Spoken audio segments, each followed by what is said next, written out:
Hello, everyone out there. This is your pal, Dana Alves, and I have another enticing episode of, well, it's weird. I don't know what to call it. It's a hybrid, if you will. My favorite types are hybrids, if anyone gets that. Big points. But, you know, it's Wrestling Geeks Alliance, but a little bit of a Monday Suck. It's Monday Suck, kind of, because I'm recording on Mondays with the subject matter we're talking about, but it's technically Wrestling Geeks Alliance with the themes that we'll be talking about. And it's not happy themes at all. So I might get whoever to do two different versions for whoever searches this. If you're trying to find Monday Suck, you'll find this, but just a warning here on out, this is going to be about wrestling news. Some pretty messed up stuff and just stuff in general that we need to talk about. Me and Chris were going to do this together. He was held at work a little bit, so I decided to pop on and do this thing solo. I got a new mic, so I hope it sounds better. I apologize about the one that I've had. I replaced one that was much cheaper with the one that was more expensive, and the last 2 weeks the sound quality's been crappier. Or the last 2 times, I should say. So I apologize about that, but this one seems like it might be a good fit. I did a couple test runs. I'm pretty excited about it. Either way, yeah. So, you know, like I said, if you find Wrestling Geeks Alliance, you found this. The reason, and this is actually a good segue for my other show, Monday Suck. Monday Suck, we talk about subject matter that's a little bit more, not necessarily darker, but just more adult. And I kind of tend to go into things. And just to give you a breakdown, since we are doing technically, you know, some type of merge with this show in general, I'm a moderate. I'm very much down the middle. I guess situation to situation, you know, not even politically, but I kind of look for answers instead of just throwing, you know, throwing my opinion on something. I try to figure out things. So on this episode, and you guys, you know, you Wrestling Geeks Alliance fans will know about this. We're going to be talking about Tessa Blanchard and her future. Now that she is not with Impact Wrestling. We're going to also be talking about the COVID crisis going on right now at WWE, which is absolutely ridiculous. And lastly, we'll be talking about the Speaking Out movement and some of the stuff that's happened. Over 30, I believe, Brian Alvarez said, different people. I have a list, and we're going to be going over the bigger named wrestlers, honestly. Like a lot of the other ones I don't know. So it's more important, I would think, to make sure that we concentrate on the biggest people. You know, just makes sense. If you guys hear any noises throughout the recording, I apologize. I'm trying Recorder for the first time, and I have to tap on my screen on my phone to bring up the notes that I have. So I'm going to try to be as clickless as possible, but the vibration, I just turned my phone on silent, so I'm sorry. Keep on listening. We'll get through this, I promise. Also, since I'm going solo, I'm going to warn you right now, so my voice doesn't become, you know, Stevie Nicks in an unflattering way. I'm probably going to be drinking water. I'll give you guys warnings, but don't get mad at me for doing that either. So let's go into this. I think the first subject matter, the first thing that we need to talk about is Tessa Blanchard. Now, Tessa won the World Heavyweight title, like, you know, I hate calling it the men's division because I guess it's overall, but there's not like a men's title. I guess the X division would be considered that. Whatever. However they want to put it over at Impact, or however you want to present it in a wrestling format with other companies. She won the heavyweight title over at Impact. You This is right off the tail of a lot of allegations that came out about her, ones that were not flattering, about her bullying, and just stuff that does not make her look good. And they still went ahead and put the title on it. Scott D'Amore and oh my God, why am I Don? Why am I blanking on his name? Don Callis, the great Don Callis, one of the greatest commentators of all time. Miss you on Impact, by the way, good sir. No offense to, um, you know, I know Josh Matthews is doing a great job. I like Josh, but his wife Madison, she's fine, but it's not Don Callis. But either way, Impact's got some big stuff going on in the future. They've made hints that they're going to be landing a lot of the wrestlers, presumably, that left. They had a little vignette of big things are happening at Slammiversary. One, had, oh man, it had EC3, it had, just a lot of the wrestlers that got dropped that used to be at Impact, and also showed like the flag of Bulgaria. I don't know what that means. The last one showed Gallows and Anderson, who had some involvement over at Impact when it was TNA back in the day. And the rumor is that Gallows and Anderson might be doing that because they have a joint contract that Don Callis worked out, so they can go to Japan and then come to TNA and work both places. So they're looking to pick up a lot of... For some reason, I didn't see anything about Zack Ryder. I don't know if that means anything. Or Kurt Hawkins. It was a lot of guys that you would expect... that we kind of thought about. I don't have the list in front of me of all the wrestlers that unfortunately got released, but they got Deonna Purrazzo. They got a lot of people coming, apparently. And it's going to be, there's going to be an ex-world heavyweight champion, apparently. I don't know. Could be Eric Young for all we know, which would be, I think Eric's also one of the guys hinted. But either way, I think Impact has a strong women's division. I think what they did with Tessa was pretty damn commendable based on the allegations that just came out. They went with it.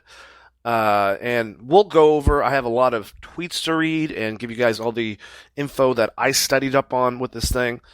The question is, what happened? It seems that Tessa became less enthralled with Impact post her getting the championship. Now, the pandemic definitely didn't help because she got this back, I think, in January.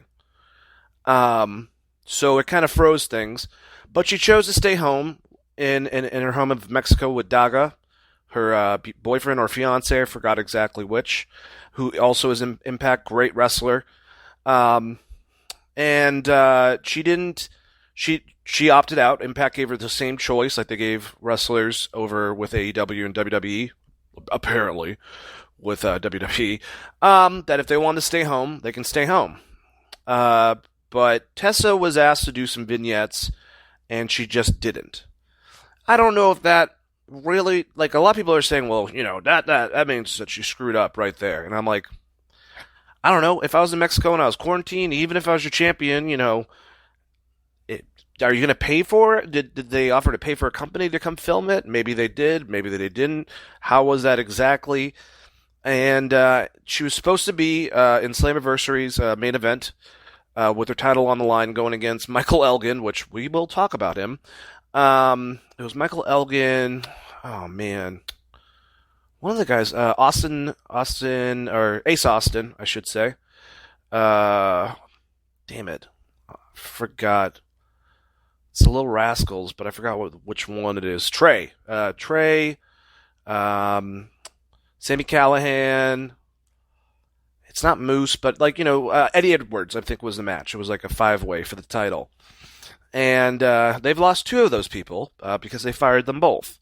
So Jake Chris and Michael Elgin were let go because of the stuff that we're going to talk about later. And Tessa was let go as well for not complying and doing anything in her contract. Basically, I heard something about it was like about to expire. So, it's... I don't know if it's a situation where there's toxicity behind that. There's been lots of rumors that she's not easy to get along with. I don't know how to analyze it, really, when it comes to that, because I'm not there. I'm not a wrestler that's in the locker room dealing with any type of, not necessarily bullying, but, you know, it's hard to perceive exactly what happened with Impact, but obviously they wanted their champion there. She wasn't going to do what they wanted. She wouldn't even, play ball really and do like vignettes for them. And so she didn't. The theory is that she was not wanting to leave Mexico because she might not be able to come back in to see Daga. Which, if that's the case, I get that you gotta do what you gotta do, but I just don't feel like she really cared. Like, I think it was Jim Cornette that said, like, oh, well, this is a terrible thing for her. Like, I forgot how he phrased it, but like, it's fine. Like, this means she can get past that. But I actually think that Impact has been really good, and since Don Callis came, they've been really refocusing the wrestlers, really finding good stuff for them to do, signing some big names, and it seems like they're going to keep on doing that. They're already having issues. Don't get me started on NWA, because I don't know what's going to happen to NWA, honestly. The fact that one of the people that made their show, the guy that actually, let me bring up his name because I completely forgot, of course. Hopefully you guys don't hear these clicks. I hope! Maybe I shouldn't be so loud. I don't know how boastful my voice can be on this microphone. Man. It is... God, I can't believe I'm looking at this list, guys. I really can't. There's so many people on here. Dave Lagana. Dang it, I couldn't... It was right on the tip of my tongue. Dave Lagana's gone. And he was the one who produced most of the vignettes. 10 Pounds of Gold and Power itself. He was the one that designed it. And Billy has allowed also wrestlers to leave. Ricky Starks is now in AEW, for instance. I think other wrestlers have also apparently left and gave them the option to get out of their contracts. So I really hope, especially how good NWA Power is. By the way, I'm going to be all over the place, if you can't tell. I'll get back to Tessa, trust me. I don't know what's going to be with NWA, but I'm worried about it. It sucks, and this definitely did not make it, look any better when one of the heads has allegations, and we'll get to Mr. Scott D'Amore. But also Ring of Honor. Now, it might be owned by Sinclair, just like a huge company like Anthem owns Impact, but their head booker, Marty Scurll, also a part of this speaking out concept, and his really particularly does not look good, at least some of the statements that he made in reference to it. So I don't know, guys. It's all over the place, and I'm glad AEW and WWE and Impact's starting back up, and MLW is about to start back up. I don't know what's going to happen with Ring of Honor as far as their head booker. And I don't know what's going to happen to NWA as a company. And it sucks because this is the second time if something were to happen where Billy tried really hard to make wrestling that he used to love and kind of got egg in his face, and completely both times not his fault. TNA getting screwed over by Dixie, and this situation with the pandemic. I mean, there's nothing. Who the hell saw this? I mean, I saw a post the other day. It's like, we're getting... I always thought about what it would be like to live through the Great Depression, the Civil War, what was it, the sandstorms or Dust Bowl, like all these type of things. I swear it's like Moses is going to come back out of the grave and give us like possums that fall. I don't know. Either that or someone's messing up with the timeline, because I don't remember where the hell the murder hornets went, but they disappeared, and now we're getting sand from the Sahara that's going to do damage to us. And everyone's trying to stay away from COVID. Anyways, let me get back on topic with Tessa. So Tessa is gone. She doesn't have any type of no compete. She can go anywhere, wherever she wants. I don't know if this was all really her wanting to stay in Mexico, or if she has an option to work for the two big companies, if she's going to put efforts in either one. Before we talk about that, let me drink some water real quick. Sorry.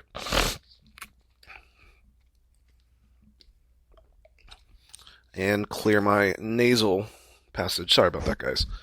It was driving me crazy. I think everyone knows that feeling, especially if you have a deviated septum. Holla. Anyways, but yeah, Tessa's situation is not good. This was right before she got the title, so this had to be back in January, December-ish, and she posts something that was trying to be encouraging that just bit her in the ass. I'm not going to go over every single one of them, but I'll kind of give you the gist of, like, the call-outs, if you will. So Tessa put, "Hey women, try supporting one another. Cool things can happen." That was on January 11th of 2020. Chelsea Green, "You've constantly put me down, bullied and belittled countless female wrestlers, co-workers, including me. Is that support?" Then Allison Kay said, "Remember when you spat in a black woman's face and called her the N-word in Japan? Was that you supporting women? The audacity of this tweet." Yeah, apparently Chelsea Green was there, and she kind of confirmed it. Priscilla Kelly, I think, was the funniest one. This was very smart. "Remember publicly putting me down on Twitter last year for something that didn't involve you whatsoever, then continuing to drag my name to other people for it. Petridge Farden remembers. You should probably delete this tweet." Didn't get deleted, and Tessa had a rebuttal, just, insinuating that she did not do any bullying.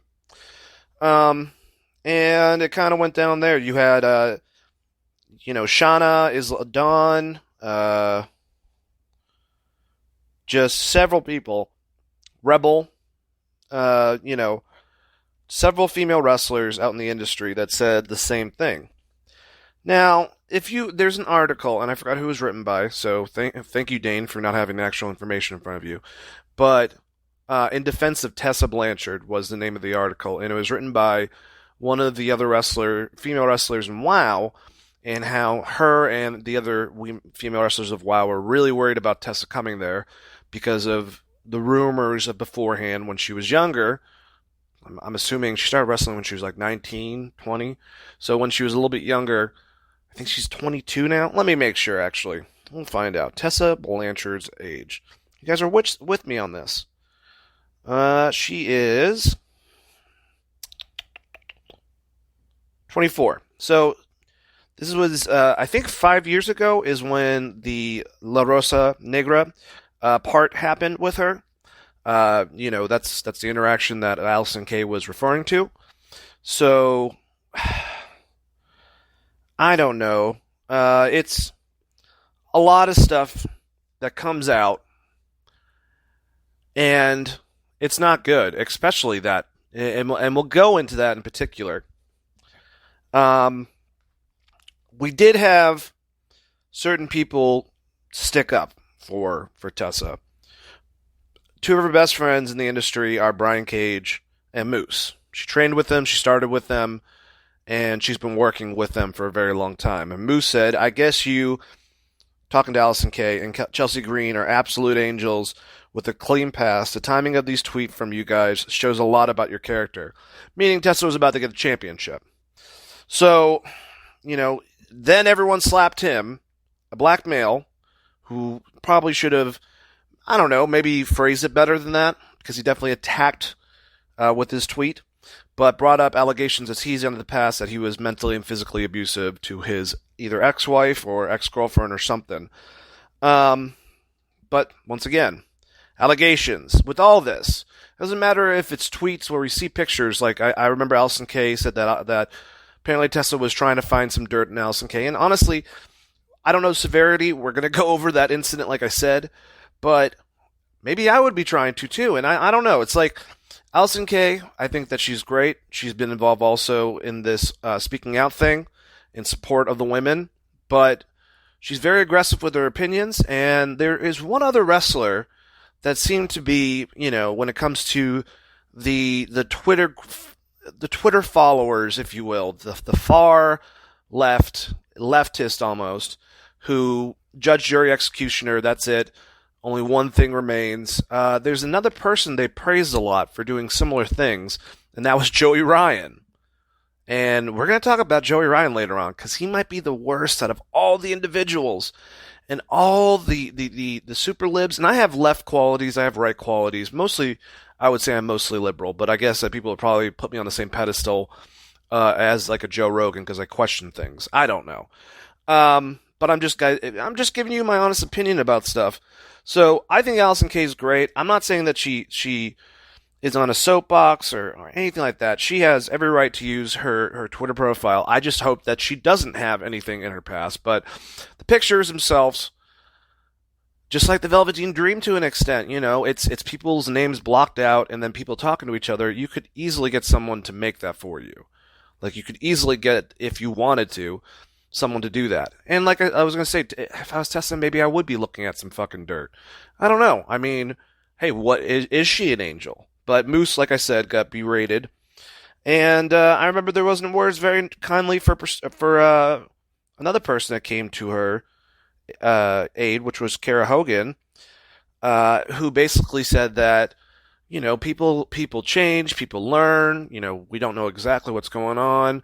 And she said that on Twitter. I'm probably rephrasing it terribly. I'm saying though, we are all adults. We all make mistakes. It's our job as humans to learn, grow up, and evolve. And she had a video that she put up. And she goes, I'm not speaking on any certain situation. I'm not speaking on any singular person. Us as people need to learn and grow. Everyone needs to evolve. Just some words of wisdom is all. Just some advice. Hell, I'm talking to myself, too. So she got a lot of crap and flack for that. For not really sticking with the situation of berating Tessa. And, I don't, there were so many women with the bullying part, and like I said, the stuff with La Rosa is disgusting. There's not really a good way to reflect on that. So, I guess, but at the same time, I'm just looking at the past, guys. I mean, I'm just trying to I watched an interview with Tessa where she says that, and the girl from WoW, and her experience with Tessa was she was a locker room leader, and she came in with smiles and brought them all food and wanted to, like, really change that aspect. Maybe she had this in Japan. Maybe she had this in Mexico. But she was younger, and, like another person we're going to talk about, Sami Callihan, hopefully, after a couple of years, you're different from 18 to 23, 24. So, I don't know. Any type of bullying and antics, at least from what this girl said in WoW, that wasn't there. So, and it was an anonymous type of thing, so it might have been bullshit. I have no clue, but it was on a legit website. I just don't have it pulled up in front of me, and I'm not going to fucking read the whole entire damn article. You guys can find it by yourselves. But I also, just... I saw her on a podcast. She's a huge hip-hop fan. I know that. This kind of go in the direction of what might have happened from rumors. And these are just rumors, but there are rumors about the situation that fleshes out with La Rosa. And I know that she's a big hip-hop fan. That's just going to be a part I'm putting in there for later on. I don't know. I try to see the best in fucking people. I'm sorry, guys. But also, not only that, one thing that also didn't make her look good, but involving her ex-boyfriend, was that she went at the Performance Center and bitched out Ricochet one time and caused a huge scene. And apparently, the first time when she had her tryout with WWE and she did the Mae Young Classic, she wasn't too happy with the ending. I don't know if she made a big scene then, but she definitely did. Came into the Performance Center, bitched out Ricochet just before she got with Daga. Apparently. What I was trying to say is Ricochet is black. Moose is also black. Kiera Hogan, I don't know how close they are, but, she's also black. Big Swole, we'll talk about her. This will lead into that conversation that I want to talk about. Who is friends with Tessa, and actually kind of said that she should go to AEW. That would be the smartest thing for her to do. Her dad's there. She can completely be herself and really become a big star there. Now, she might be big at being a businesswoman more so than a quote-unquote friend, and that's smart on Big Swole because she sees opportunity. I'm going to say that any of the other wrestlers, Allison Kay, I don't even know if she's in NWA anymore. That's where she last was, but I'm just saying, and with Chelsea, if she went to NXT, Tessa's going to already be higher regarded than Chelsea Green. I love Chelsea Green. I think she's awesome. You know, the Laura Van Ness was a great character, but I'm just saying, she comes in, she's going to just be, it's like a female AJ almost. And I mean, obviously AJ was in the industry longer when he came to WWE, but she's a bigger star, she's a bigger name that can do more potentially with her. So I don't think she has to worry about Chelsea Green. And then Shauna, I don't think Shauna's going to be a problem in AEW if she went there. But yeah, this is the stuff from Big Swole. Big Swole said, so since we're telling stories, Big Swole's turn. I won't speak on all the other stories, but the one about La Rosa I know personally. This past year at WrestleCade, I spoke to her about this and about hashing it out with Tessa. I've spoken to Tessa as well. After talking with La Rosa, and I decided it needed to be dealt with. A conversation needed to happen because this was getting intense over the years. As a black woman, this sickened me that this happened to a friend of mine. We have been dealing with this since it happened. It's just now finding light on social media. People are entitled to deal with it, with this how they want. I just want the world to know the last part of the story. And, you know, apparently, from what La Rosa said, they resolved their issues. A friend told bodyslam.net, oh, God, I hope that's a decent thing. There was other people running with this, that the issue regarding La Rosa and Tessa have been resolved through Big Swole. They both apologized to one another for what happened between them. That was the very vague amount of stuff that was said about this. Now, this is a situation that's really fucked up. From what Allison Kay says, that Chelsea Green backed up, that Big Swole said that she talked to both people about, we're to believe in the most severe way that Tessa went just after a match because of whatever happened in the ring. Obviously, there's rumors that they were friends at one time, her and La Rosa, and then tension happened between them. So something happened in the ring. It triggered Tessa. She came in the back, apparently spit on her, and called her the N-word. Holy fuck. Like, I don't know, guys. And there was a rumor that I heard about. This kind of, I guess, has to do with the hip-hop concept, because Randy Orton's a good example of that. Apparently, he listens to hip-hop. That's what he said. I don't remember him saying that specifically. I just know I've heard of him talk about it. But he had that whole entire thing where he said, boom! And he said the N-word, but the one with the A kind of synonym for bitch or motherfucker. I sound like that old guy that was trying to explain the N-word in that one documentary that's on YouTube. God, this is such a word. I don't fucking say this word. I won't. And the one with the hard ER definitely never would come out of my fucking mouth. That's disgusting. It's like the real F word. They're there to be hateful and hurtful, and I don't think that they really have a place anywhere. But you can't stop people from saying shit. I'm just saying that personally to me, they're just absolutely disgusting. So that kind of brings it to the situation. What happened? There are rumors that, like I said, they were friends, her and La Rosa, and there was some type of aggression, and that saying the word "my" with the A was accepted between certain people. I'm assuming maybe her and Moose, I don't know, but her and La Rosa. So what happened was, and this doesn't really make it better.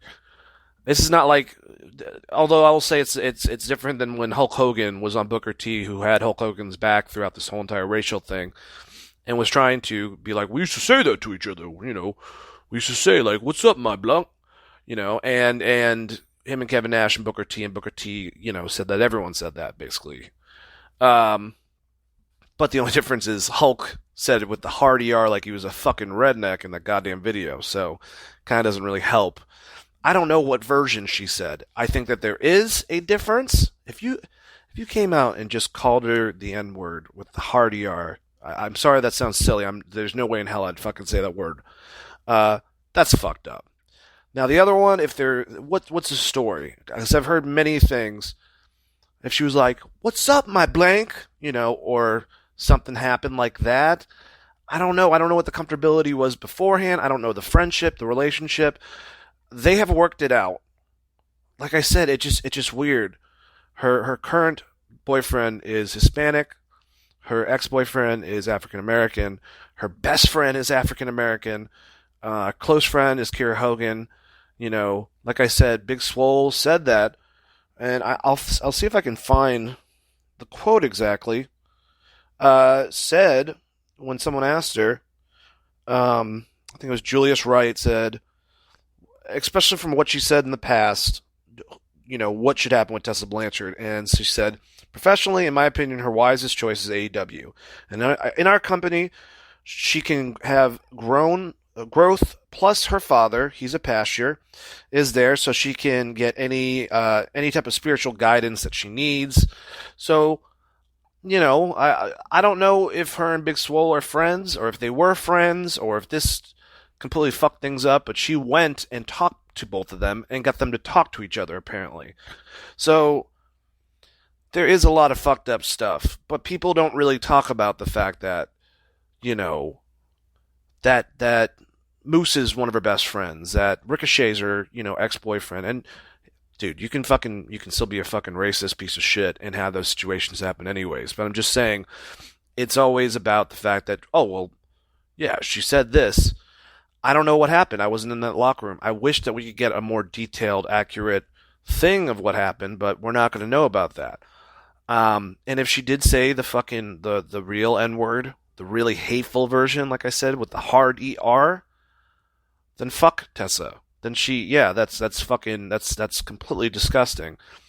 Even if she said the other one, if there was no reason, like there was no past or situation, and I guess I'm gonna sound even more Caucasian, but the whole N-word pass that has been given to certain white people by black friends and shit like that.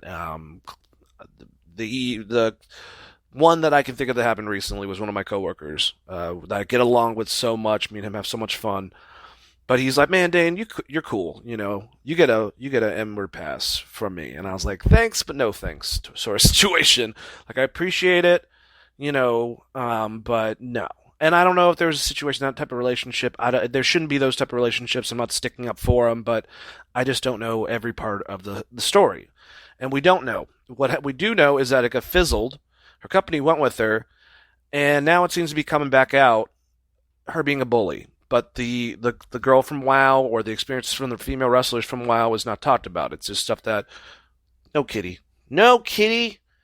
Can't have any of my pie. Anyways, none of that type of stuff is in the version.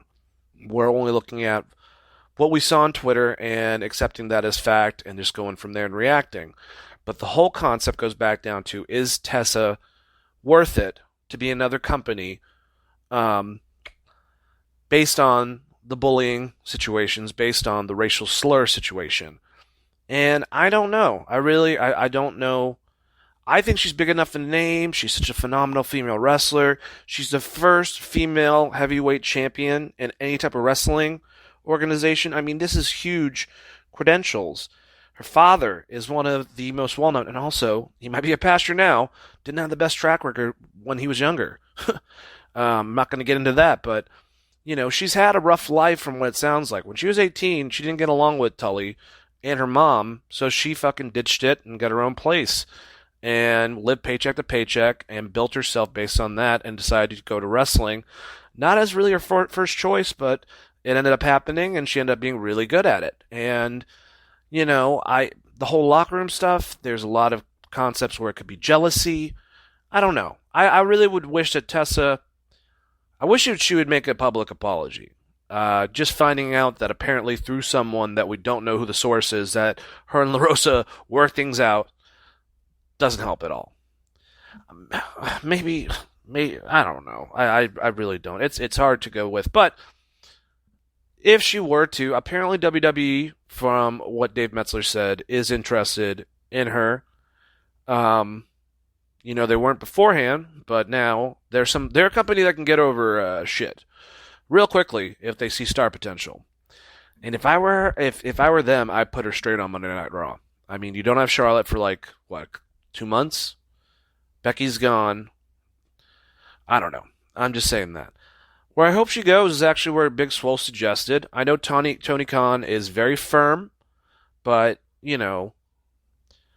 I think that people want to improve, and she talks everything out, and Big Swole maybe is there to be the one who's honest about the situation because she knows it, and she's the one who promoted this first out of any wrestler in AEW. If the comfortability's there, and she's willing to play ball, I mean, my dream concept could be coming out. And if you guys listen to Wrestling Geeks Alliance, you know what I'm saying is that I think Cody is going to go heel at some point soon in the future. I'm assuming it's going to be at their big show coming up. Which one would that be? Is it All Out? I don't know. Whichever one's in September. Not at Fyter Fest. Maybe him and Darby go for the title and something happens. Or someone else in which Cody after turns on. Or you have FTR, not at Fyter Fest, but they finally go against the Young Bucks. They build up. FTR is now a heel group no matter what. And they make it to... They're heels. They're going against the Young Bucks. They already hurt them. And then FTR... basically, you think that Cody's coming out to help out Young Bucks, and then helps out FTR win the match, and then they beat the crap out of the Young Bucks. People like Dustin come out, he gets hit. You can make this really bad where Cody's finally this devious villain because yes, he might be such a great babyface, but that babyface could make a lot of fucking babyfaces look good if he's a heel, and Cody's intelligent, so he was scratching his face with that 4 in front of Arn. You guys remember that promo 2 weeks ago? Scratching his chest. He's got Arn Anderson. There's a rumor that Tully's going to do FTR. And then you have this wonderful meetup between all of them. Hopefully everything's good, I guess, at least between traveling. If Tessa were to be in AEW, this is a fantasy concept. And you have Tessa all of a sudden. Well, what happens is Tully comes out. He's FTR's manager. And Sean Spears comes out like, yeah, cool, I got the loaded glove. I'm going to be in this new, whatever they're going to call it, the four pillars. Can't call it the fucking Horsemen. Maybe they can call it Horsemen of Apocalypse. I don't know what they can get away with exactly. Hold on. Sorry, guys. Getting dried out. It's probably because I talk too much. But you can figure out a certain way where Sean Spears thinks that he is the entitled one to be the 4th member. And, oh, you didn't know? You gotta turn your glove, bro. And then they just beat the crap out of him. And Tully has his daughter, Tessa, come out. And Tessa is actually a part of this new concept of the Horsemen, where Cody's got the TNT title. She is going to go for the women's title, and then you have the 2 for the tag team title with FTR. And this new heel unit that's actually heels. They're not they don't have redeeming qualities like the I love the Inner Circle, but they're cool. They're like the NWO. Like I said, they're like NWO meets Entourage. You want to be friends with them and party with them. I want a heel group that's just devious. I want a Horseman. Like I want that. And then have Tully and Arn there. I mean, if we can't have Rick and Randy join them because they're in WWE. It would be a cool concept. I heard Solomon Monster talk about it. I actually thought about it beforehand, but the fact that he agreed with my concept, I like that.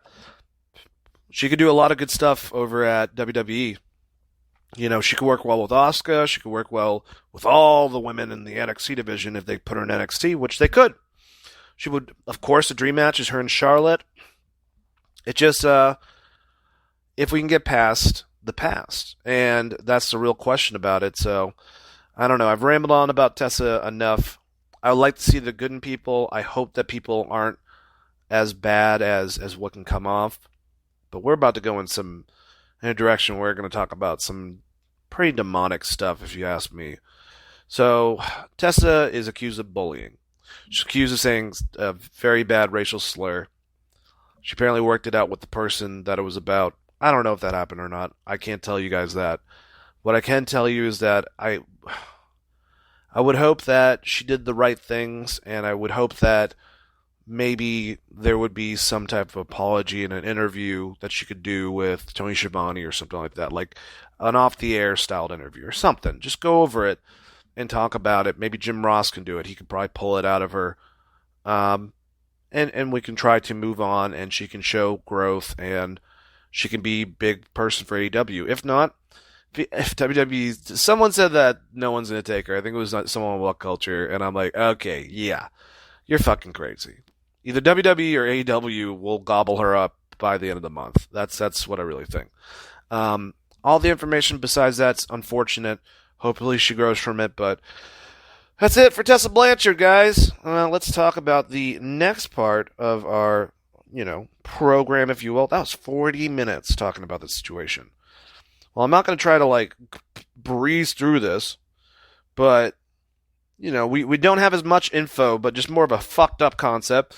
So, WWE staff members, wrestlers, and other broadcast people have caught COVID. Apparently, both Kevin Dunn, who is the producer, the guy that shoots everything for WWE, and Vince McMahon did not like the idea of people wearing masks during shooting for Raw, SmackDown, and NXT when they had them closer together and an enclosed place, unlike, Bailey's or Daly's Plaza or whatever it is for AEW. That amphitheater next to the Jaguar Stadium, which is open. It's huge. It's safer.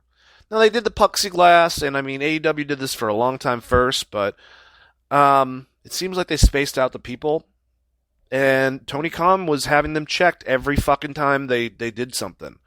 So it's a little bit different, if you ask me. Who knows? I really, the fact that Vince was only doing the head check temperature thing, and that was it, to avoid a buck or two? And now, apparently, close to 30 people, if not more, have been infected by the damn virus. Some wrestlers are not happy that it's going on. This is the reason why Kevin Owens went fucking home. This is the reason why Sami Zayn won't come in. This is the reason why Roman Reigns won't come in. They don't want to be around that. But 30 fucking people. And they're going to still do recordings, and talent's not happy that they're going to continue to do recordings. It's just not smart. It's, in this situation, and apparently they were mad about it, we had 4 people that came forward and told that they were sick. Renee put it on Twitter, so did Kayla. But yeah, Renee Young, which that goes into AEW's territory because her husband's some guy named Jon Moxley, who opted out of going to the last show because he said that he was around someone that may have COVID. I think it ended up being, obviously, his wife, Renee. Just like QT Marshall, who told him, heads up, I was around someone who was around someone that got COVID, so he stayed, home in Atlanta. It's just crazy. So Renee has it. Kayla said that she had it twice, Kayla Braxton. I don't know if that's possible, but who knows? And then producers Adam Pearce and Jamie Noble have been confirmed.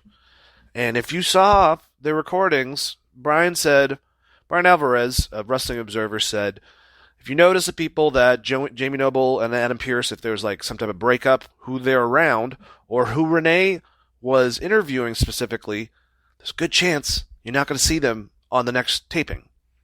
So there are lots of wrestlers, staff members, and Vince has been so hands-on. He is so susceptible to this because of his age. It's not smart. It's not.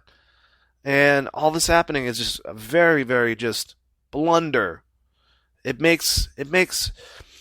this righty fucking mentality. I'm sorry, I gotta say it because I gave shit to the libs earlier for the gross leftists on Twitter that can emerge and want to kill everyone that end up probably being Antifa wannabes or whatever the fuck. Ugh. But no, seriously, Vince is a lot like our fucking fine president. Anyways, who's also in the Hall of Fame. He's in the Hall of Fame before Vince. Crazy. It was a great Hall of Fame. It was amazing. It was the greatest Hall of Fame ever. It was a big Hall of Fame. Anyways, but Vince has that type of mentality that Trump would have. So signs of weakness probably would be masks in his head. Going with the show, even though a pandemic's going on. Fucking playing ball with Saudi Arabia. You know what I'm saying? Like, it doesn't take a lot to make you realize the rationale with his reasoning. And the fact that apparently he I don't know if he made her, but Kayla deleted her Twitter. So he was pissed off at her. He was pissed off at Renee. Renee said that she has a big announcement Wednesday, and I'm like, she said it's good, so I don't know what that means exactly. I don't know if she's now done with WWE. I have no idea. Maybe she's getting another job. Maybe she's pregnant. You know, the COVID things is. I hope she's fine. She's a very healthy person from what it seems like. John Moxley is a very healthy person from what I've seen in videos, so I'm sure that they do stuff together. So, her immune system should be good. Pregnancy is kind of a scary concept. I don't know what that means at the beginning, but she has a big announcement regardless. But Vince was not happy with her, was not happy with Kayla, and was not happy with Adam Pearce and Joey for, slipping that information. But this is fucked up, man. How the hell are you going to be mad at your wrestlers for getting sick when you put them through this? How is there apparently aggravation towards Sammy for deciding to do exactly what you said that he could do, which is stay home if he didn't feel comfortable coming in? I don't know. And apparently, there might be some more cuts coming, budget cuts, so that would mean more wrestlers might be getting let go. With WWE, with this stuff, it's absolutely just ridiculous. There's no sense for it. It just irresponsible as fuck for $1 billion company, for a billionaire to run it. The way that, and I'm going to blame it on Georgia too, but the way that Georgia and Florida have handled, especially Florida, opening stuff up, it's proving. And I don't know how people feel about COVID. If you want to tell me that it's all myth or whatever, look at other countries. I mean, even if it affects old people, quit being a fucking selfish prick. But there's other things that people are done. I get that. I understand that. But there's still people from this thing specifically. It's just like the flu. Okay, well, whatever. The reason why the CDC and WOW don't have information is because it's a brand new type of fucking flu that they have never dealt with. So that's why we're finding out stuff, and then it changes on a day-to-day basis. I don't think it's conspiracy. I just think that is what it is. Do I think that we handled it incorrectly and got a little bit too scared, like it was a flesh-eating bacteria? Yeah, we probably did. A lot of toilet paper got lost because of that. I'm just kidding. A lot of lives got lost because of that, in all actuality. No laughing. But, it's there. It's messed up. I don't know. With this whole thing, people don't seem to take it as seriously. And I don't think they need to take it too serious. But obviously Vince did not take it seriously. And the fact that Kevin Dunn didn't like the look of masks on faces during production just shows a lot about his character. And him and Vince thinking, that's a good idea to keep on going with this. It's baffling. We'll have to find out, what's going to happen, but they're planning on going. They got the Great American Bash on NXT the next 2 weeks to rival Fyter Fest. That's a big FU to AEW, which honestly, on a business sense, I don't blame them, but still, it's like, one of Dusty's pay-per-views 2 weeks in a row against AEW's pay-per-view, their semi-pay-per-view show, whatever. But I don't know. Yeah, it's just the fact that Vince thinks this way. He has that type of old school Republican way of thinking. And in this type of situation, I hope it doesn't bite him in the ass. Like I said, he is 70, 76? He's up there in age. I know that he's working out all the time, but he's still susceptible to it. So it's a scary concept altogether, and I can't believe it gets this big. Bleacher Report just gave me an update. Let's see if there's anything in the wrestling world with Bleacher Report before we move on to our last subject, guys. Me pro wrestling news. Nope.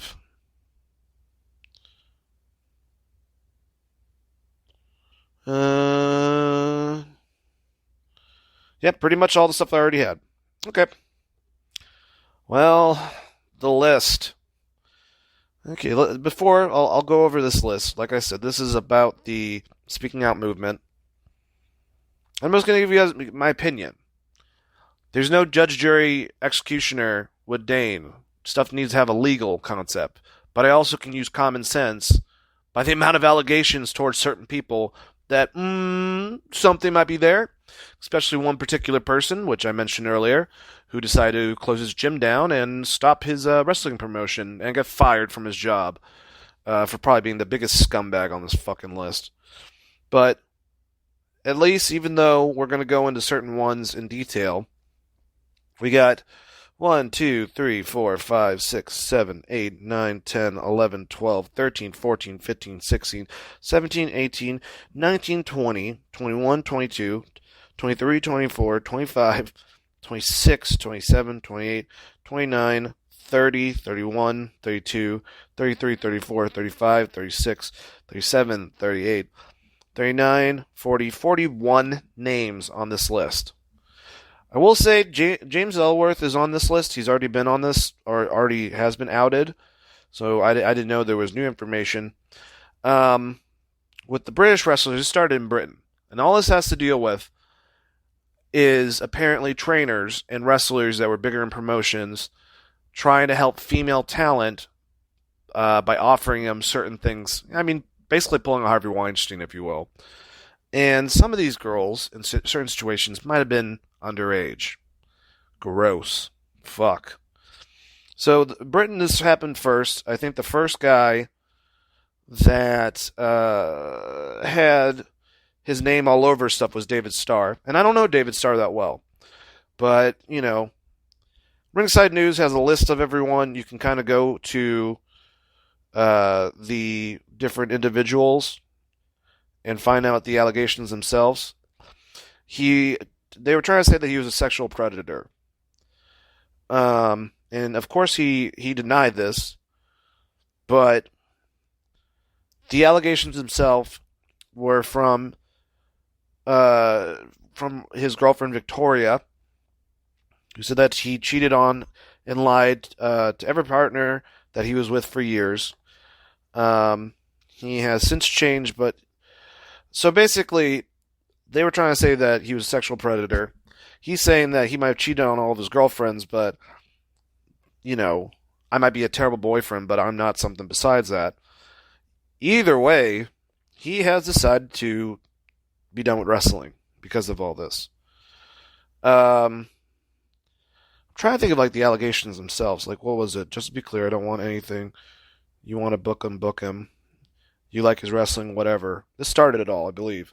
This is for me because for years, while I was trying to heal, he told everyone who would listen that I was a crazy liar. Every woman who's dealt with David Starr is tired. A lot of screenshots from those times are gone because obviously I was trying to heal and I didn't want to be brought back to it. But I have some. I was manipulated into the relationship when he was still with his ex-K, and I was manipulated out of it. I'm not letting you leave me. Over the course of my life, blah, blah. So basically just being a terrible fucking boyfriend and cheating on her a bunch. And the question with this, I don't know, I couldn't find if there are any accusations that the other girls that he might have hooked up with. Is cheating and being a terrible boyfriend the same thing as, you know, a reason to be on this list? Because if it's just that he was a terrible boyfriend and, you know, calling him a sexual predator, I just don't trust people sometimes. I'm sorry. This could be an ex-boyfriend or an ex-girlfriend that, you know, might have some type of hidden reason of why they don't want their former spouse to succeed. Maybe they get really, really cared for them and the guy fucked them over, like in this situation. I don't know.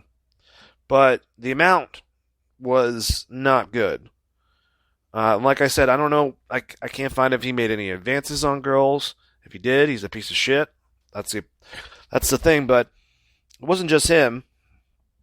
Trent Seven, god damn it. Jordan Devlin, Jack Gallagher, Travis Banks, Ligero, and Joe Kofi, and Wolfgang were all put in this.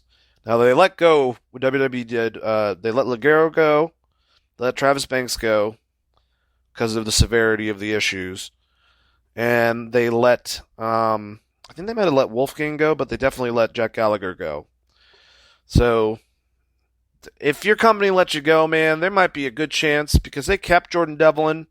And Jordan Devlin's concept seemed it seemed like another, I think, angry ex-girlfriend.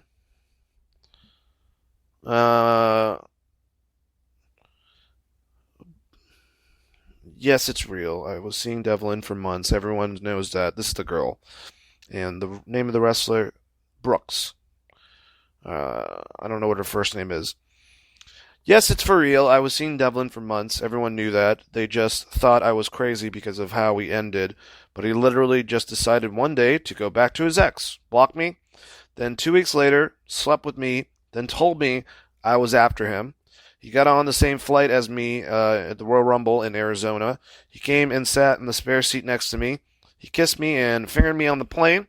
I have a photo of me and him on the plane. Then we had sex again. He made out like we were just friends, but he loved his girlfriend, but sex was for everyone. He never spoke to me after that and blocked me on Instagram and Twitter. I hate that type of situations happen like this. I've been used in a relationship with someone that I was with that I thought had more intentions other than what they had, and I found out that they also had. I've been with girls that I found out they had a fucking relationship still going. So, for Hope Brooks, the girl that allegedly said this stuff, Devlin denied it. His wife is still with him. They decided to keep him in the company. I don't know if that really means anything, but I don't know. So it trickled over here. First of all, the Jim Cornette thing, I'm going to go into first. I believe Corny. I believe he's a cuck. And if you don't know what that is, look it up. He basically likes to be in the present situation to pleasure himself while his wife gets pleasured by another man. But being kinky, being a swinger, and the allegations from a guy that apparently put this stuff on Twitter, and the person, his friend that he was backing up and sticking up for, said, apparently from what Corny says, messaged Cornette and was like, I don't know what the fuck he's talking about. The allegation comes from him being an OVW and basically blacklisting or stopping pushes for certain wrestlers that they didn't want to fuck his wife. That's the whole concept. The only problem is, it was from like 2016. Cornette worked briefly in 2010, but before with OVW, didn't work for the fucking company since the early 2000s. So stuff like that didn't add up. And the same type of sludge Twitter fucking following of people that would praise people like Joey Ryan until they find out he's a monster, went after his wife and called her every fucking word in the book. And he said, that poor Akira girl that died, that killed herself in Japan because of bullying, you guys did the same thing to my fucking wife, and she lost her dad this weekend, so thank you. If you really wanted to get to me, it's not like you can, but through my wife, you did. You basically said every fucking terrible word to a middle-aged woman, and we're saying stuff that she's not. You don't know the situation. They have a kinky relationship. That's whatever they want to do, man. That's their fucking thing. People can have fun if they want to, as long as they love each other. But blacklisting in a time period that you weren't even with the company, I just think it's absolutely ridiculous. And it is also that concept where now people are going after Joey Ryan. Oh, wait, I thought that he was your savior because he would go after Cornette and other people and put them in their place. And he was so for the gay community and women, and yet he did all this heinous shit, or at least allegedly. Ugh, God, I can't believe I have to go through this shit. All right, Matt Riddle. Now, Matt Riddle, it just received, the day this happened, kind of like the Tessa thing right before the title. It's just weird, coincidental maybe. If it is true, then he's a piece of shit. but it's right before he was about to premiere on SmackDown. That day is when this information leaked. I'm trying to think. All right, so Candy Cartwright said that he basically, he was sending her messages and saying, "I can't wait to see you," blah, blah, blah, blah, blah, about a year ago. He's been married for years. There might have been some type of an affair. I don't know in this type of situation. But her claim was, allegedly, and this is also the thing, it's like, these pictures of texts, like, there's no way to find out if this is real or not. But you have to go with what they're saying, that's fine.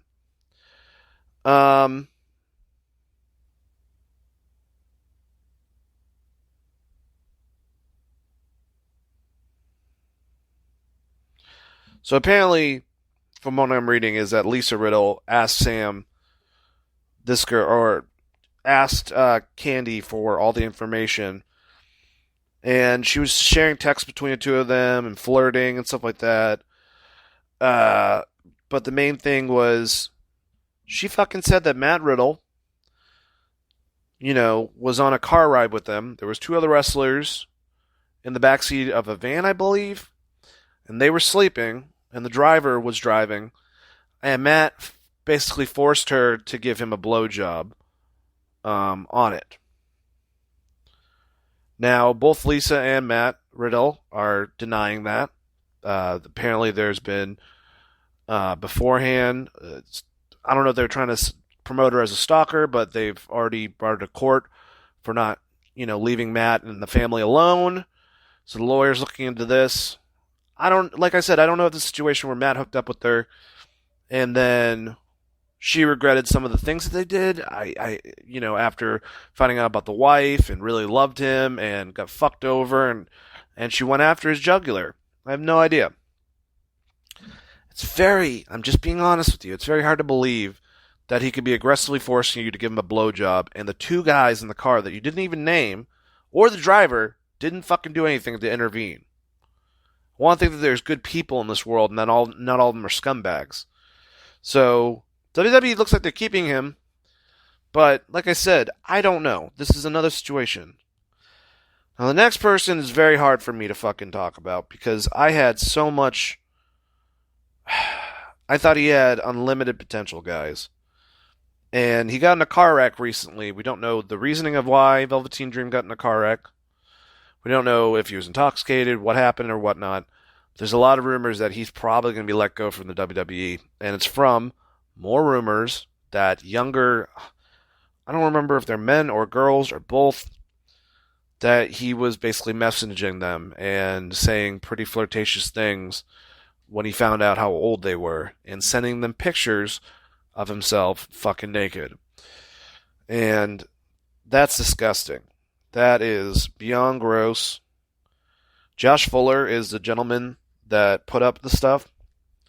Now, who knows? Josh Fuller could be full of shit. I have no idea. But from everything I'm looking at, and the fact that this is not the only time this has happened, and a tweet directly that Velveteen made in 2019 on April 3rd of last year, Josh Fuller called me back. None of this stuff looks good. Another person, I think it's the Kaya print, said that he did the same thing to her and said that fucking is the best cardio when he knew that she was underage. Dude, it's gross. Like, this has got to be the second, at least, if not one of... it's like him and Joey are fucking really... For the allegations aimed at him, he's got about 5 different people saying that he was grooming children and being a child predator, basically. And someone that I thought could be the next Rock, could be the next big name in WWE, like, bigger than anyone, it's probably going to be gone, and I'm just going to have to forget about him. It's unfortunate. Austin Theory's on this list too. I think this is another situation where a fan apparently said that met him, a couple of them actually, Uh, she has no proof or anything like that. But she was saying on Snapchat, after speaking out on what I went, he blocked me. What a piece of shit.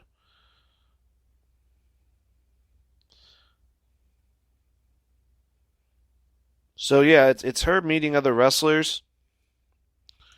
All right, so moments after added me on Snap. After a show a few weeks later, I'll include pics of the next post. He started messaging me some very gross things. I told him I was 13 and a very big fan, trying to steer a convo away. He told me to stop saving messages, that we would have a secret relationship. And even in the pictures that he has with her, he showed one where he's basically, she's hugging up to him, and he has his hand all the way around, and it's got a red circle around the hand touching her and saying, clearly pulling me in closer than I'd like. This is another type of thing where it's like, I don't fucking know. So you don't have any proof whatsoever. All you have is him messaging you Snapchat, and then you gave him the name. And we don't even know really if this is Austin Theory. And then he starts sending you pictures of his junk, apparently, and pulls you in closer. Austin might lose his job for this. I have no idea. But, I mean, he is... No, I mean, even if he was fucking 18, 13, that's disgusting. I hope that he did not do this. Darby Allin's, which Priscilla's fucking denied this, but this is an ex-girlfriend. When you pressure your girlfriend with ultimatums, you are controlling her. When you try to control her like that, you began to objectify her. Then it became easy for you to treat her like she was something less than a human, and then you decided you didn't need her consent any longer to do whatever it was you wanted to do to her. And you know exactly what I mean. That's from Danica Della Rogue, and she had much more to say about the whole situation. Basically, another situation where it doesn't matter if it's your fucking spouse, it doesn't matter if it's your fucking wife, your girlfriend. If they don't give consent in a situation, you back the fuck off. Someone could start to be okay with a situation, but it doesn't matter if it's someone that you're dating and all of a sudden they ask you, and yes, it's happened to me. Things get hot and heavy. It's reciprocated from both people. But then the girl kind of is like back off a little bit, and that's as the man in that situation, you fucking stop. Doesn't matter if you're with them or anything like that. Just stop. If you keep on going, you're a fucking piece of shit and you're taking advantage of something. If you have to keep on like bothering them over and over again. I don't know if Darby did that. This is his ex-girlfriend once again. Does she have reason? Priscilla basically went off. Darby, they're not getting rid of him. But it's still, it's like, I don't know. Some of this stuff should be fucking just like, obviously, duh. The Will Ospreay thing, I think, is also kind of weird. Apparently, him and his wife, B. Priestley, blacklisted a female wrestler because she dated one of their friends, and she said that he was abusive. So it's like a he said, she said sort of thing. Will just completely denied it. I don't think anything's gonna happen with him, but, if that is true, if you did take your buddy's side with this chick, even if he was telling you whatever and you just believed him, it's kind of fucked up. But I guess him and Priscilla are both liars in this. I don't really know. Like I said, when it comes to exes, there is gain to an ex, basically, if it's not a situation where, like I said, they forced themselves on them and they wouldn't stop, or basically forced, let's be adults, anal sex or something else that they didn't want, maybe slapped them in the ass or something, even like, trying to be kinky, but that's not anything that you've ever done, and it's not reciprocated the right way. That's one thing. But if it's a situation where it's from what Will said, well, he didn't really say it, but he kind of alluded to, it was just a bad relationship. She broke up with him, And it was that. Now, could they have caused her not to get bookings? I would hope that they wouldn't be that petty, but humans are fucking like that. But I don't think Will's going to have to really worry about this. Sammy Guevara. Holy shit. All right. Sammy. By the way, Paige's whole family is accused, apparently. Jesus Christ. Got a couple more to go over, and I'm going to end this. If you guys want to see the full list, like I said, Ringside News has the list of people, and if you click on each name, it'll bring you up to the wonderful allegations about him. I will say, Jimmy Havoc's on this list too. He's got sexual assault charges. They didn't release him. AEW said that they were sending him to rehab.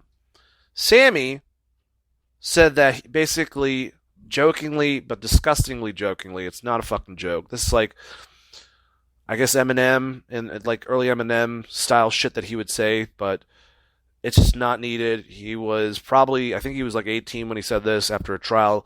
He told a guy on an interview, like, I saw Sasha Banks and she was so hot, I wanted to rape her. You couldn't fucking use any other word, dude. But he makes that comment. He's getting suspended without pay. The pay that would go to him is going towards a, is apparently Tony and his idea putting together towards women, like battered women, I guess, some type of charity.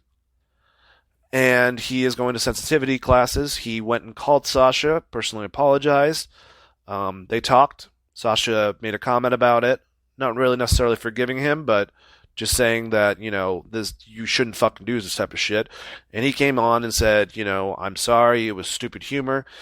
Now they're past that. Hey, if it's like the same type of people. It's like if you're James Gunn, you can say that you want to fucking rape the boy next to you because you're so manly from watching Expendables, and it's like, but he's James Gunn.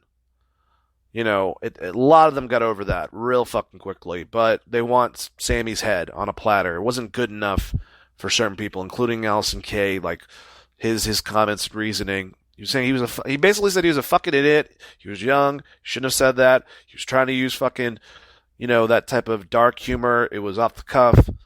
Not good enough. Sammy does everything. Cody said Sammy will be back. If he does everything he's supposed to do, you know, they're not going to let him go because of this. But I don't understand the severity. Fire Jimmy Havoc.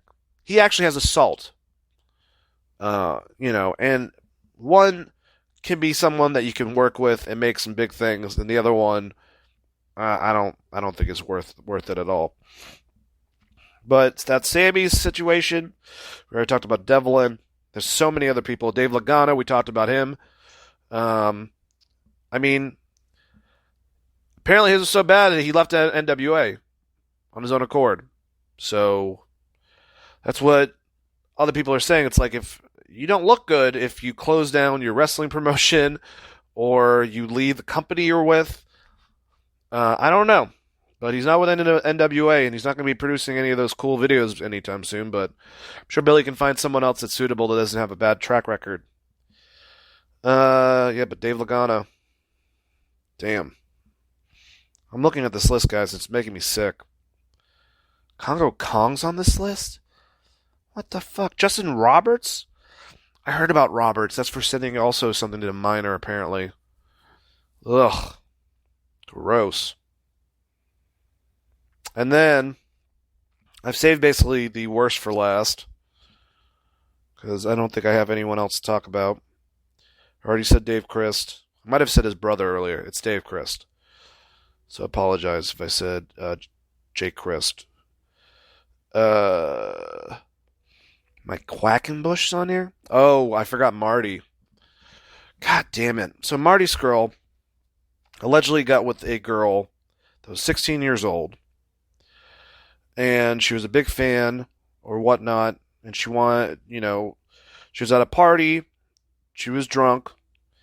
And she said that he sexually abused her when she was 16 and intoxicated. And Marty basically tried to say, well, you know, he had this elaborate thing. Let's go into his. I am aware that a young woman was bravely come forward with her account of sexual abuse of some members of wrestling community in the UK 5 years ago, a community I was part of. So this is multiple people. He was also one of them. Ugh. Although I truly believe that our encounter that evening was consensual, and the fact that the encounter was legal is almost not the point. Then why'd you say it? I understand that she now views our encounter as being a bigger problem within the wrestling industry. What concerns me at this moment is that from what I have been reading, she's a fan of wrestling and was made to feel unsafe within the community. This is not acceptable. I also understand that people have been attacking her on social media, and I implore you to just please stop. She has a right with her voice, and it is our responsibility to listen. And people are like, dude, she was fucking 16. And then people were like, but it's legal over in the UK. He was 26. Come on now. Think. And his next follow-up, basically, and I don't have it in front of me, was, well, I didn't know what age she was. Oh my god, man. Like, seriously, like... But holier than now, we need to change this, because women feel unsafe at our shows.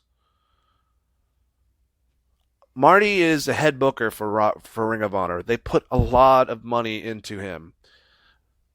I don't think we're going to be seeing Marty Scurll. I think that there's a good chance he'll be fired. And I don't know, this happens in America all the time, but different time periods, like British rockers, like if you'd hear about stuff from Zeppelin, Def Leppard and shit like that, they would get with fucking 16-year-old, 17-year-old girls and shit like that. Jimmy Page, Pete Townsend. And it's gross. Some of them are probably closer in age than Marty. That's a 10-year difference since 26 to 16. But the last person described him being a rock star. I'm sorry, none of these motherfuckers are rock stars.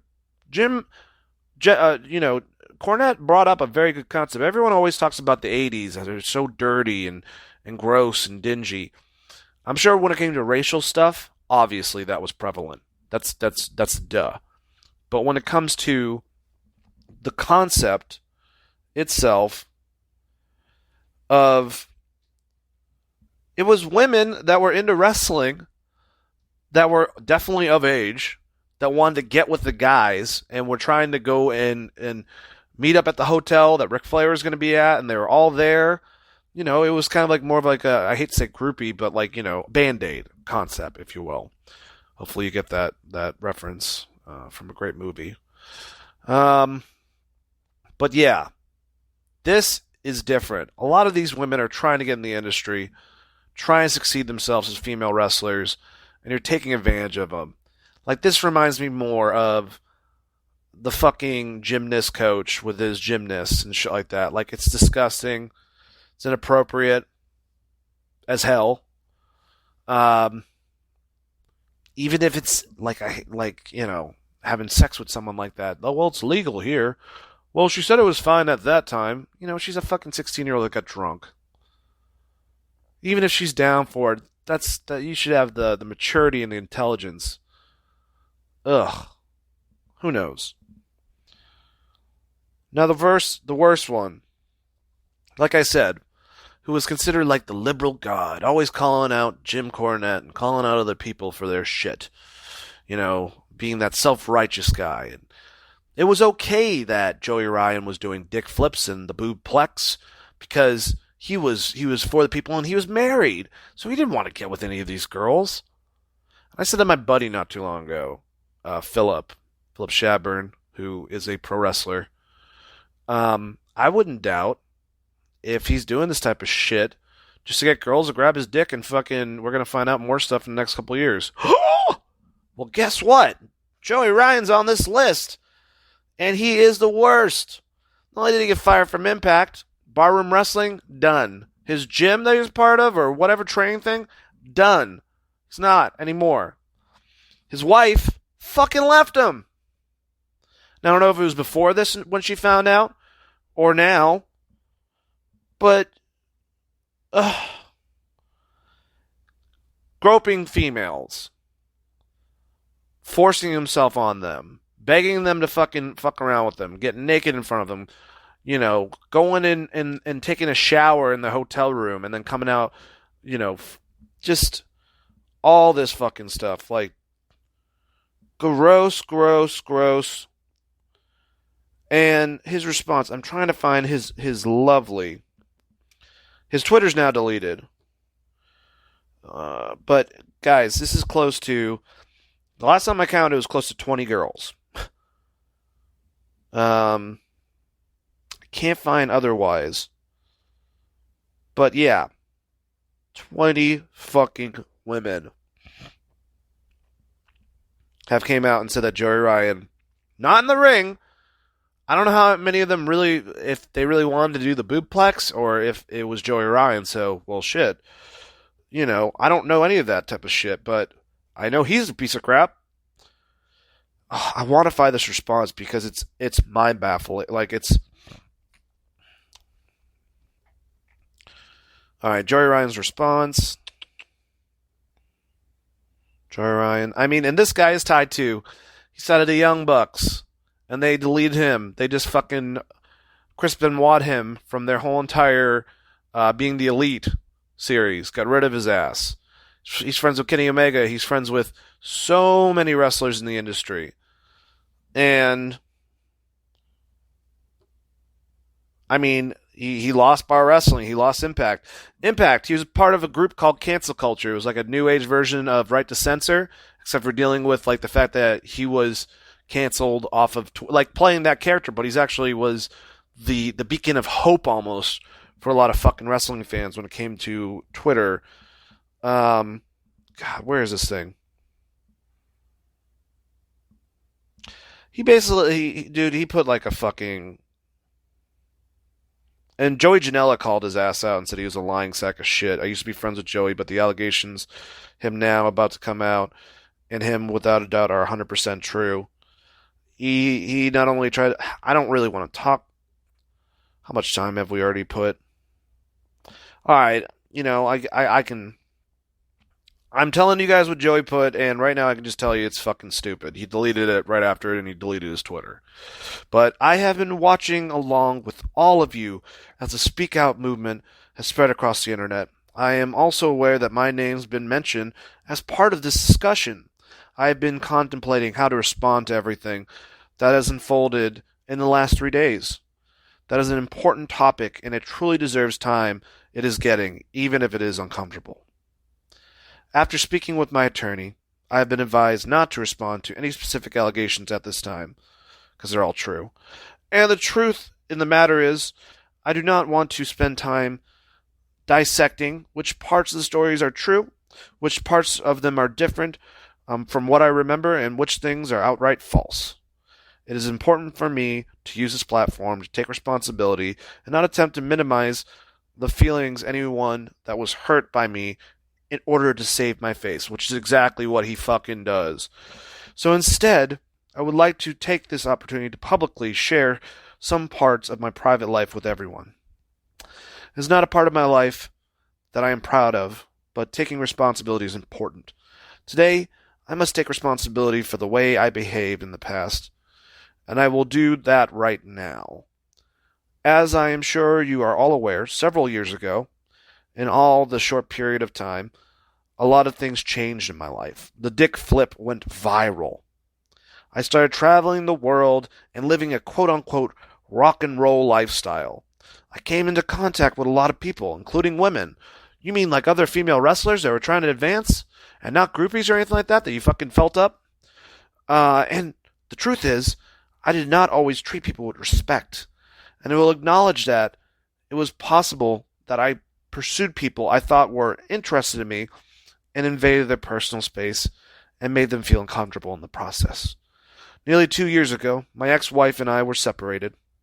Separation impacted me greatly, and I began to reflect on the person I have been previous to it. So he was doing this while he was married, by the way. And the person that I wanted to be. During that self-reflection, I was not proud of what I saw. As results, I entered counseling in 2018 and still attend every week to this day. I have been on prescription medication. I have worked every day for nearly 2 years to be a person that's not only people's not only people's invades people's boundaries but respects people. If you felt that you were a person that I did not treat with respect, I apologize. Aside from this post, I've been reaching out to some of the people involved, and we had a very positive interaction and started the healing process. I have worked hard to make wrestling a safe and welcoming place for everyone. I will make up for my shortcomings of the past by working harder in the future to continue to do that. With all the different social movements happening right now, we need to take this opportunity to listen and learn and continue to strive every day to do better. This is worse than fucking Marty Skrull. And I have no clue how old the girls are at the times. I'm assuming, even if they're all fucking legal age, the fact that you fucking put yourself in a position to fucking touch them or do anything inappropriate, just being a fucking sleazeball and assaulting some of them. Not cool, man. Disgusting. Your gimmick sucked. I fucking hated it. I'm one of many that couldn't stand it. I've seen you live. I thought that you were a scumbag then, and it turns out I was probably right. And people thought Joey was such a good guy in that. That's just a shtick. Well, I don't know, guys. To me, I think he might be probably the worst. Him and Velveteen Dream. Except for there seems to be at least more truth to this one. But I guess, all in all, these 41 wonderful individuals all have something in common. Honestly. And that is, the judicial system. And them trying to prove that they're innocent. And stuff will be handled that might have been, I guess, smaller in concept. Maybe, like I said, Angry Ex-Girlfriend, by hush money, possibly. I'm sure stuff will be handled in court. I'm sure a lot of these guys. There's no way that I'm ever not going to assume a female isn't telling the truth when it comes to shit like this. Because unfortunately, even though I'm a part of it, men are fucking disgusting and pigs. But I also know humans. They're devious. They have ulterior motives. And sometimes there can be reasoning for what they do. So, I don't know. I know people aren't angels. I don't know if certain things will be turned around the court, and I know that there's been situations in the past, and so more, that ended up being bullshit. They went to court, fought it. We all know the whole entire thing with Johnny Depp. Everyone wanted his head on a platter. Then we find recordings later on where Amber Heard's beating the crap out of him, and he's trying to be the logical one. We found out they had a very abusive relationship just in general, and there's other people. And the whole timing thing. There wasn't enough stuff with the whole James Franco thing, but that happened right before he was probably going to get nominated for an Oscar. There is spitefulness in humans. Not necessarily women. Scorned ex-lovers. Stuff of that nature. But if any of these men did anything and they get exposed, fuck them and let them burn. Damn, that's one hell of a statement. I don't know. There's certain guys we're going to have to lose in this. And there are certain ones that I think will be saved or are fine, or, there's definitely degrees and levels of severity with all of this. But I think that's it, guys. We had a pretty good episode. Pretty good, I would say. Not really the best terminology, but we had an episode where we talked about a lot of stuff. I hope that you appreciated my opinions. I hope you don't think that I took one way or the other, that I thought in a very logical concept. If you don't, I apologize. I'm always willing to start a dialogue And you can find me at DaneAlves42 on Twitter, or DaneAlves on Facebook, or go to Geek Vibes Live on Facebook on that group page. We'll get you to join and we'll talk more about this. But wow, that was a very impactful episode. And I guess whether you search this as Wrestling Geeks Alliance, the Monday Suck edition, or Monday Suck, the Wrestling Geeks Alliance edition, I hope that you got informed, and I hope that you can figure out your own opinions on these different things. I think a lot of times on Monday Suck, I'm much more aggressive. I think that was pretty good. But who knows? We'll find more information about the COVID stuff, about Tessa, and about all this with the Speaking Out movement in the next couple weeks. And it's going to be kind of gross, kind of scary. Who knows? Tessa could be on Raw tonight for all I fucking know. But either way, either show that you guys listen to, thank you so much for listening. I am Dane Alves. I already told you my credentials or ways to get a hold of me, social media. And I hope you have a wonderful evening. So, peace out. Keep the Wrestling Geeks Alliance going forever. And one day, soon, hopefully people won't be giant pieces of shit. I don't know, guys. That's all I got. All right. Thank you guys so much. Have a good one.